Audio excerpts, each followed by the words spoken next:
बिस्मिल्लाहिर्रहमानिर्रहीम अल्लाहुम्मा सल्ली अला मुहम्मद व अला आलि मोहम्मद। अस्सलाम वालेकुम डियर व्यूअर्स, मैं आपका अपना एस्ट्रोलॉजर डॉक्टर मोहम्मद अली आपके अपने यूट्यूब और Facebook platform doctor M Ali astrologer Facebook और यूट्यूब से आपसे मुखातिब ढेरों दुआओं के साथ। और दुआएं मेरी आप लोगों के लिए हमेशा यही हुआ करती हैं कि अल्लाह रब्बुल इज़्ज़त आपके लिए और आपके प्यारे रिश्तों के लिए दीन और दुनिया की आसानियाँ पैदा फरमाए, आमीन सुम्मा आमीन। नया वीक उसकी रीडिंग्स के साथ आपकी खिदमत में हाजिर हूँ। उससे पहले आपसे ये रिक्वेस्ट करूंगा कि अगर आप चैनल पे पहली बार विजिट कर रहे हैं और वीडियो आपने देखी पसंद आई तो चैनल को सब्सक्राइब ज़रूर प्लीज़ कीजिए और वीडियो को बराए मेहरबानी लाइक ज़रूर कीजिएगा और अपने कमेंट्स जो वैल्यूएबल कमेंट्स हैं वो ज़रूर दीजिए। और अगर आप ऑलरेडी इस चैनल का हिस्सा हैं तो आप का बहुत शुक्रिया। जो भी चैनल की प्रोग्रेस है अल्लाह की मेहरबानी से वो आप लोगों के ताउन के साथ है। वीडियो अगर पसंद आती है तो आप भी लाइक ज़रूर कीजिए और कमेंट्स में अपने कमेंट्स ज़रूर दीजिए। इसके अलावा आप अगर अपना जायचा बनवाना चाहें अपने बारे में, अपने प्यारों के बारे में, कारोबार के बारे में, सेहत के बारे में, किसी भी ज़िंदगी का कोई मामला है उसके बारे में जानना चाहें, जायचा बनवाने के लिए दिए गए नंबर्स के ऊपर रब्ता कीजिए, अपॉइंटमेंट बुक कीजिए। ये पेड सर्विस है और आप एक फ़ीस है वो आपने पे करनी होती है, उसके बाद आप अपनी अपॉइंटमेंट बुक करते हैं। और इसके अलावा अगर आपके कोई दीगर मसाइल हैं, समाजी मामलात हैं, रूहानी मामलात हैं, दीगर कोई भी इश्यूज़ हैं तो उसकी अगर आप कंसल्टेशन रेमेडीज़ लेना चाह रहे हैं तो कुरान पाक, रंग, रोशनी, खुशबू से उसका इलाज भी किया जाता है।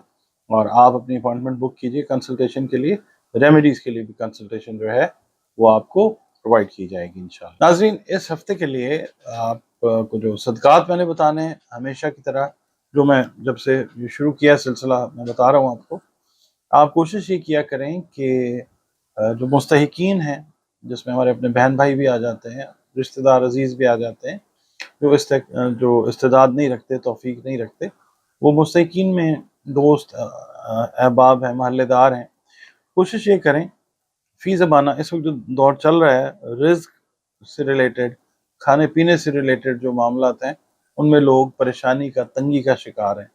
ख़ास तौर पे वतन अज़ीज़ के अंदर जो मामला है वो ये है कि ख़त गुर्बत से पता नहीं कितनी नीचे हम लोग अपनी कितनी परसेंटेज जो है वो ज़िंदगी गुजारने पे मजबूर कर दी गई है। तो आप ये कीजिए कि जो अनाज है, अनाज के अंदर देखें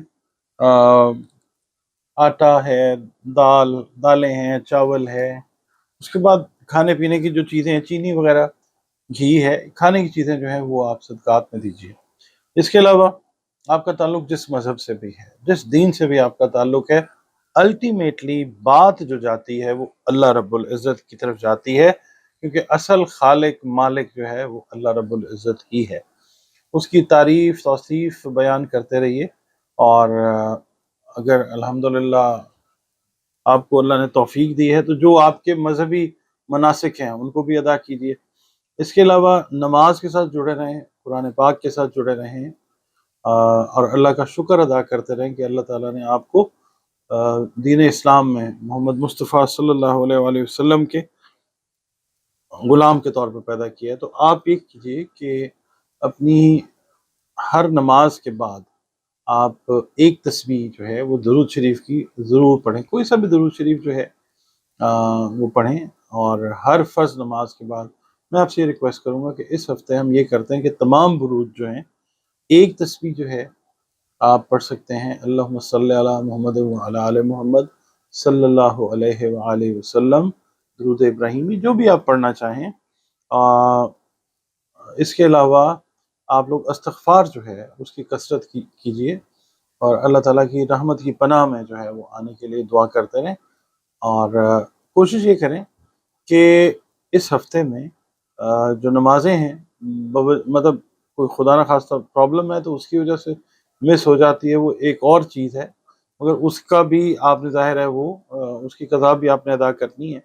कोशिश ये करें कि इस हफ़्ते में नमाज कोई आपकी मिस ना हो और हर फ़र्ज़ नमाज के बाद आप लोग जो हैं वो दुरूद शरीफ की एक तस्बीह ज़रूर पढ़ते रहें। यकीन कीजिए कि ज़िंदगी में ऐसे खुशगवार वाक़यात पेश आएंगे कि हमारी अकल, हमारा फ़हम जो है वो उनको समझने से कासिर होगा। दुरूद शरीफ के लिए आपसे रिक्वेस्ट। नाज़रीन, इस हफ़्ते का अगला बुर्ज है बुर्ज अक़रब। اور جو خواتین و حضرات 24 اکتوبر سے لے کر 22 نومبر کی تاریخوں میں پیدا ہوئے ہیں وہ برج عقرب ہیں، ان کا تعلق برج عقرب سے ہے جس کا حاکم سیارہ مریخ ہے۔ اور اس کے علاوہ وہ خواتین و حضرات جن کو اپنی ایگزیکٹ ڈیٹ آف برتھ یاد نہیں ہے مگر ان کے ناموں کے پہلے حروف جو ہیں وہ نون اور یہ ہیں، ان کا تعلق بھی برج عقرب کے ساتھ ہے، جس سے منسوب دن منگل کا ہے۔ دن سارے اللہ نے بہترین بنائے ہیں۔ لکی نمبر آپ کا 9 ہو سکتا ہے، اور اگر اللہ تعالیٰ کا حکم ہے تو سرخ رنگ یا کرمزی رنگ جو ہے وہ آپ کے لیے فیوریبل کلرز ہو سکتے ہیں۔ اس کے علاوہ وہ پتھر جو آپ کی تقدیر کو تبدیل کرنے پر بالکل قادر نہیں ہے، تقدیر اللہ تعالیٰ نے بنائی ہے، اللہ تعالیٰ ہی اس کو تبدیل کرنا چاہے تو کر سکتا ہے۔ پتھر جو ہیں وہ مرجان اور گارنیٹ ہیں یا ٹوپیز ہے، بس اس کو بطور دوا اگر آپ پہن لیں ٹھیک ہے، تقدیر کا کوئی چکر نہیں ہے کہ وہ بدلے گی، ایسا سوچنا بھی جو ہے نا وہ شرک ہے، پتھروں سے نہیں تقدیریں بدلا کرتی۔ اچھا بہرحال اس ہفتے کی جو ریڈنگ ہے اس کی طرف چلتے ہیں۔ کسی حد تک اس ہفتے میں روپے پیسے کی تنگی جو ہے وہ ہے، اس کو مینٹین کرنا ذرا تھوڑا سا مشکل ہوگا، اسٹرگل زیادہ کرنی پڑے گی۔ آپ کے جو خفیہ دشمن ہیں یا جو آپ سے ریلیٹڈ سو کالڈ آپ کے دوست ہیں ان کی طرف سے سازشوں کا سامنا کرنا پڑے گا۔ اسکارپیو افراد کو میں یہ کہوں گا کہ قانونی معاملات میں جو آپ کے قانونی معاونین ہیں ان کی بات کو کلی طور پر سچ جاننا آپ لوگوں کے فائدے میں نہیں ہے۔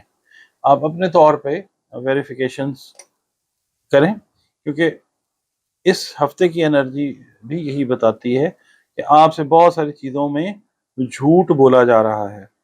آپ کوشش کریں کہ اس عرصے میں اپنی ذات پہ خاص توجہ دیں، اور اگر آپ اپنے کاروبار کے سلسلے میں، ملازمت کے سلسلے میں اندرون ملک سفر کے لیے جانا چاہتے ہیں تو یہ ایک اچھا وقت ہے۔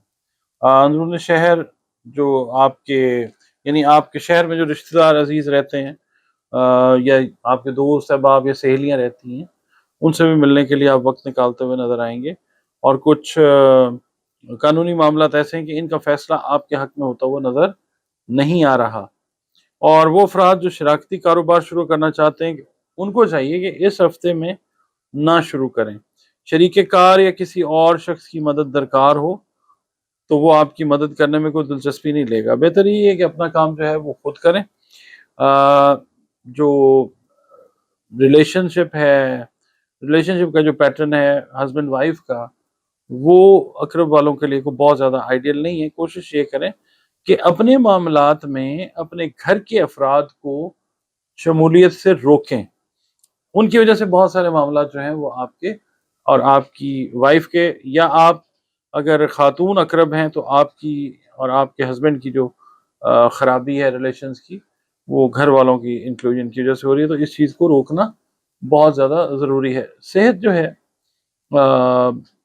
اس کے اوپر توجہ دیجیے، لیور سے ریلیٹڈ جو میٹرز ہیں آپ کے وہ خرابی کا باعث ہو سکتے ہیں، کولیسٹرول کا خیال رکھنا ہے آپ نے۔